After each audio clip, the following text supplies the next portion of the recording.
बिस्मिल्लाहिर्रहमानिर्रहीम। पाकिस्तान तहरीक इंसाफ ने ईद के बाद मुल्क भर में आम इंतखाबात में मुबैना धांधली के खिलाफ एहतजाज का ऐलान कर रहा है। पाकिस्तान तहरीक इंसाफ की तरफ से आम इंतखाबात में मुबैना धांधली और जजेस की जानिब से एजेंसियों की मुबैना मुदाखलत के हाथ से मुतालिक एहतजाजी जलसे और रैलियों का शेड्यूल तरतीब दिया जाएगा।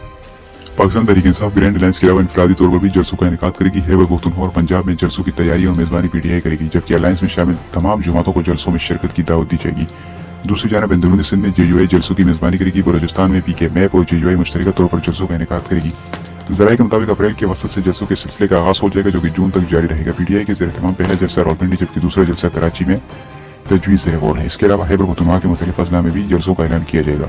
ये तो सबसे बड़ी खबर है, लेकिन अगर हम इसके साथ देखें जो दीगर जमातें के साथ देखी हुई, जैसे कि जमीयतुल इस्लाम है और पीके मैप है, तो जमीयतुल इस्लाम का तो वोट पंजाब में नहीं है, ना उनका वोट कोई सिंध में है, ना इससे पहले 47 सालों में पिछले 75 सालों से उनका कोई मेंबर सिंध और पंजाब से मुताफ होकर आया है, बल्कि वो खैबर पख्तूनख्वा और बलोचिस्तान ही से जीते हैं।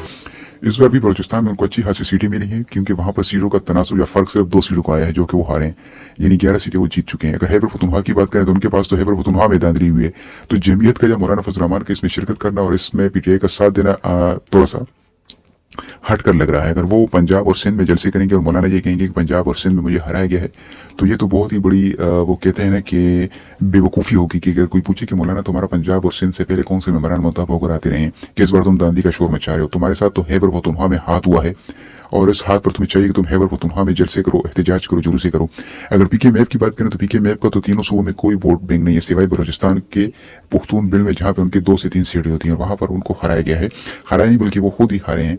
तो वो किस मुंह से खैबर पख्तूनख्वा में आके जलसे करेंगे या पंजाब में जलसे एहतजाज करेंगे?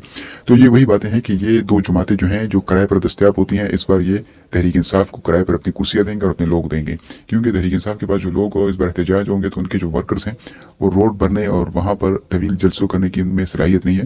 लिहाजा इनको मौलाना को शामिल करने और मौलाना को अपने साथ लगाने का बुनियादी मकसद यही है। अगर हम देखें तो मौलाना के साथ तो मौलाना की सबसे बड़ी बेइज्जती डेर इस्माइल खान में हुई है, जहाँ पर उनको अपनी जो हल्की की नशिस्त है वहां से हराया गया है। चाहिए तो ये कि मौलाना को ये सीट दे दी जाती तोहफे में, क्या आप हमारे साथ दोगे, लेकिन नहीं। अब देखते हैं कि मौलाना को गैरत कहाँ आती है और वो कब उनका ज़मीर जागता है और वो इस लाइन से अलग होते हैं। लगता है मौलाना कोई नवाज शरीफ या शहबाज या जरदारी साहब से कोई बहुत बड़ा ओहदा लेना चाहते हैं, जिसकी वजह से वो पीटीआई के साथ जुड़ गए हैं। और इस बार नवाज शरीफ और जरदारी साहब ने भी मौलाना को फ्री हैंड दिया है और वो उसके कहते हैं ना कि उससे दबाव में आने वाले नहीं है। देखते हैं मौलाना कहाँ तक और किस हद तक तहरीक इंसाफ के साथ चलते हैं, ये तो आने वाला वक्त ही बताएगा, लेकिन ये दोस्ती ज़्यादा लंबी होने वाली नहीं है।